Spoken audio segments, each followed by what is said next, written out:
Социалдык фонд аймактардагы башкармалыктарынын имаратын оңдоп түзөөнү колго алды. Алгачкылардан болуп Түп райондук социалдык фонд башкармалыгынын имараты толук оңдоодон өттү. Буга 2,5 миллион сом акча каражаты бөлүнгөн. Кыргыз Республикасынын социалдык фондусунун төрагасы жаңыланган имарат менен таанышып, жамаат менен жолугушту. Республика боюнча имараттарыбызды оңдоп атабыз. Бюджетибизде акча бөлүнгөн.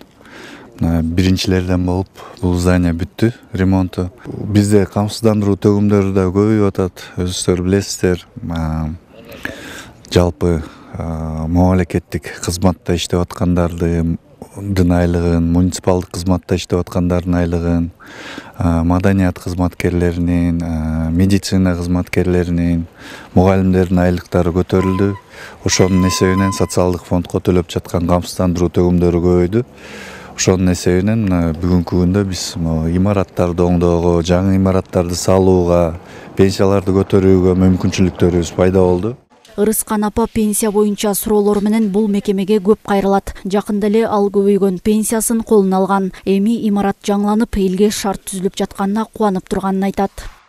Мен биринчи жолу көрүп атам, бул биринчи жасалган зданияны. Анан эшиктен кирип келгенде эле жакшы, көзгө жакшы көрүнүп, мындай көз ачылат да. Жакшы, кыздардын телегендери жакшы. Санариптештүү деп айтылып атат, бара эле жеңил болуп калыптыр. Эмне кайсерде келсең компьютер, анда эски машинка менен баш кыздарын тыкылдатып эле куурап отурчу жерде күн түнү.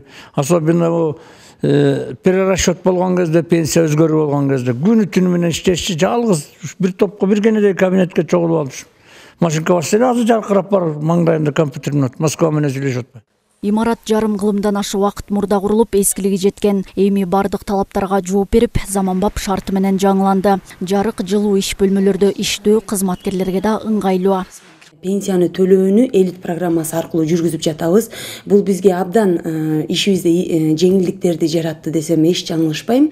Себептен мурун ар бир пенсионер келгенде, могу картотекаларда ар бир пенсионердин өздүк беттери бар. Анан биз пенсионер бизге кайрылганда, биз ар бирөөсүнүн өздүк бетин көтөрүп чыкканча бул убакыт алчу да. Анан азыркы бул санариптештирилген стилде пенсионер келет паспорт менен, биз бүт программадан эле ошо паспорт менен карап туруп эле жооп беребиз.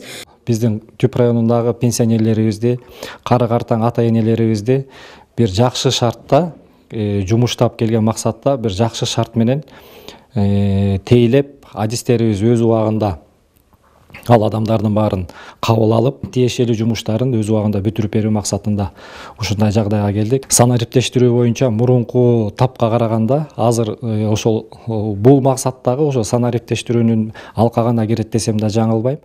Ысык көл облусу боюнча жалпы 71.191 пенсионер көбөйгөн пенсиясын колуна алды. Анын 340-ы 30 000 сом мөлчөмүнөн жогору алгандар. Ал эми Түп району боюнча 9500 пенсионер бар. Айнура Достукбекова, Нурлан Чойбеков, Ала Тоо 24, Ысык көл облусу.